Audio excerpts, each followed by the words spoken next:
Bienvenidos al Escarabajo de Oro. En el video de hoy vamos a estar hablando acerca de la segunda fuerza en uno mismo y en la vida.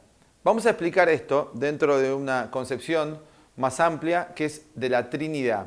Luego vamos a dedicarle más videos al tema de la Trinidad y la ley de 7 y también a la tabla de Esmeralda de Hermes Trismegistro. Pero hoy vamos a hablar puntualmente dentro de la Trinidad de la segunda fuerza.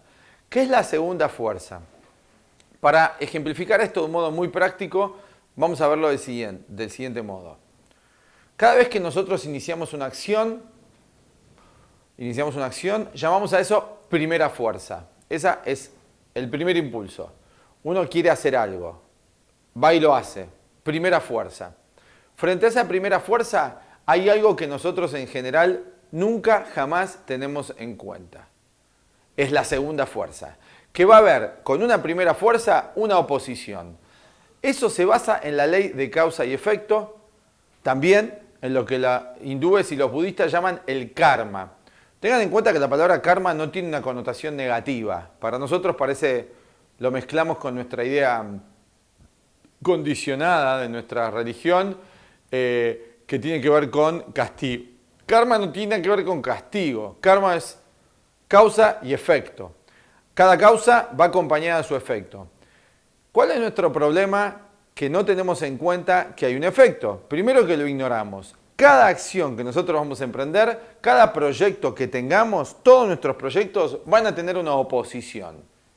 Entonces, táctica y estrategia. ¿Qué deberíamos hacer a la hora de fijarnos un propósito? Tener en cuenta que va a haber dos fuerzas en movimiento. Una va a ser mi intención y mi acción, y otra va a ser la oposición. Lo llamamos ahora, a modo de ejemplificar, dificultad. Va a haber una tensión. En todos los procesos de la vida es así. Las dualidades tienen la intención de generar fricción, y al generar fricción se genera la vida. ¿Cómo se genera la vida?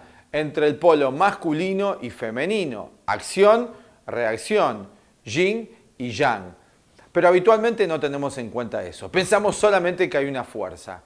A tal punto hoy que las dualidades han llegado a un extremo de no complementación. Hoy tenemos todas las dualidades en todo el mundo como enfrentadas, una no teniendo en cuenta a la otra. Y al no tener en cuenta la oposición, aparece frustración, aparece fracaso y violencia. Eso ustedes lo pueden analizar. Si lo quieren, tómenlo como ejemplo en el deporte.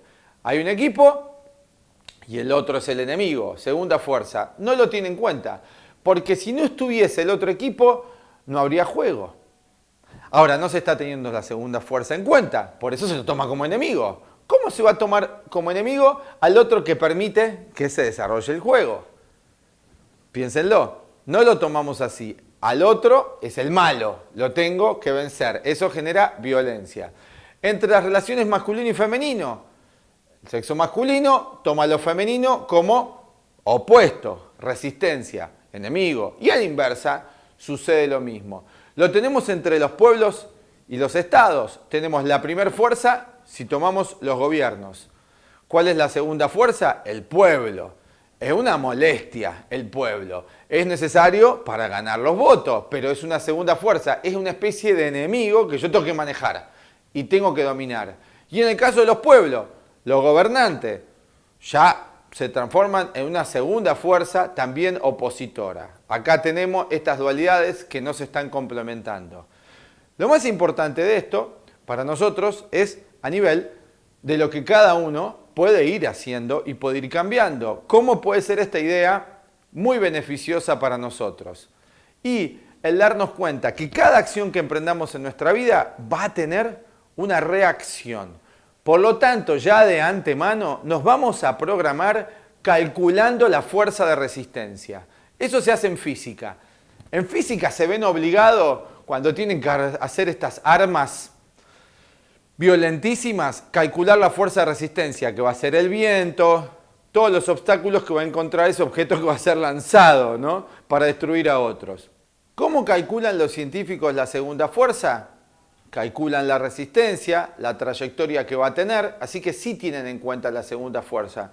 pero solamente para eso. El mismo científico cuando se va a su casa, por relatos que obtenemos de cómo son sus vidas, en general no calculan la segunda fuerza, como la mayoría de nosotros no lo hacemos. Un buen comerciante para que su negocio tenga relativo éxito, tiene que calcular la segunda fuerza. Él tiene la intención de hacer un nuevo emprendimiento, entonces tiene que calcular qué resultados va a tener, qué oposición, cómo va a estar el mercado, qué demanda va a haber del producto que quiere ofrecer. Eso sería un cálculo de la segunda fuerza. Pero en general somos muy pocos estratégicos. Podemos emplear, sin saberlo, esta idea de segunda fuerza en el ámbito económico, pero no lo empleamos en nuestra vida afectiva, no lo empleamos en nuestros vínculos y nuestras relaciones.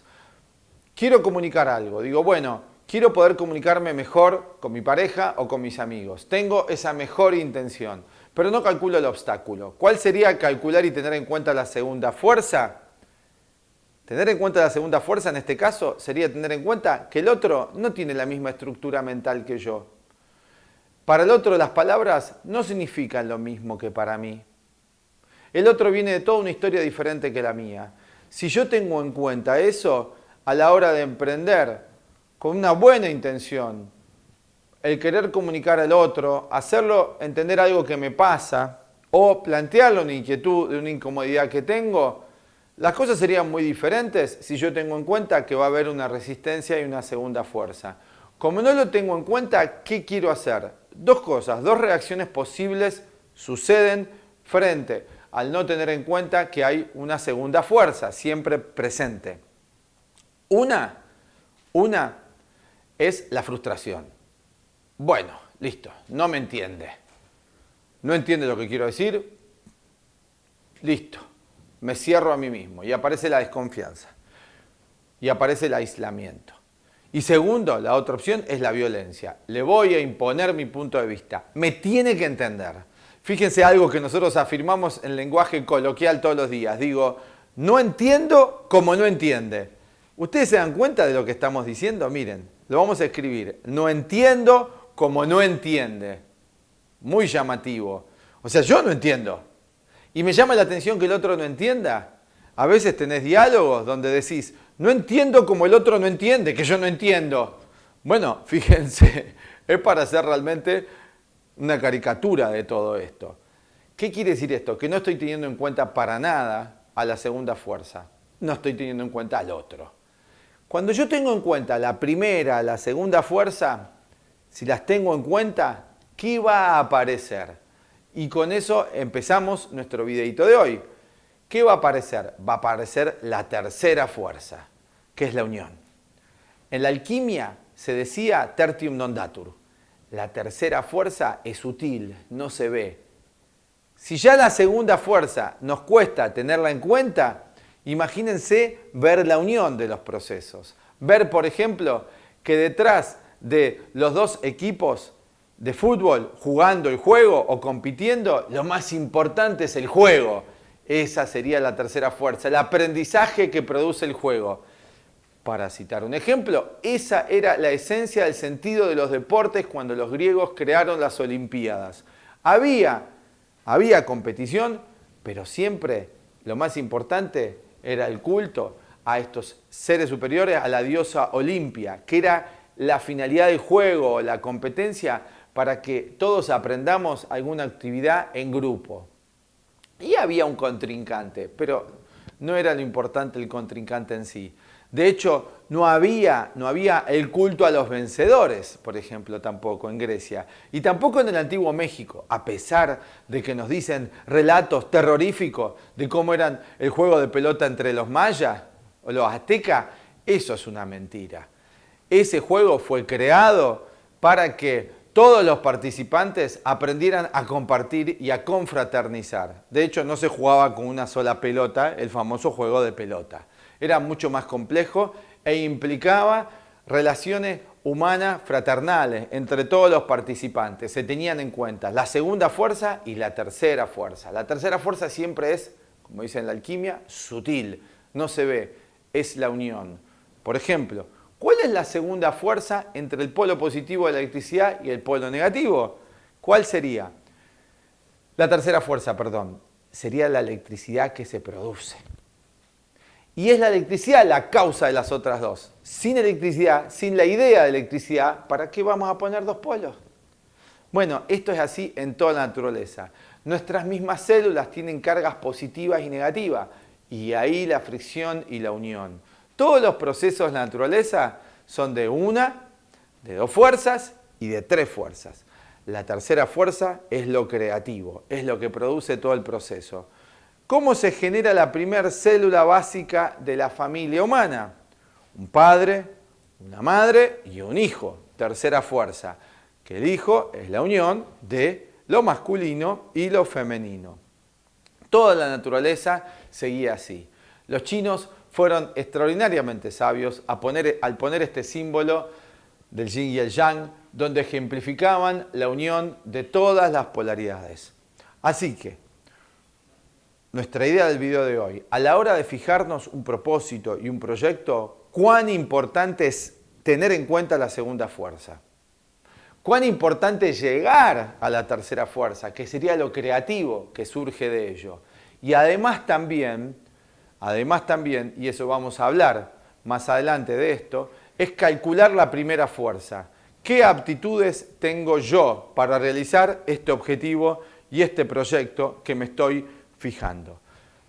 Bueno, amigos del Escarabajo de Oro, hasta aquí en este video del día de hoy y hasta el próximo video programa.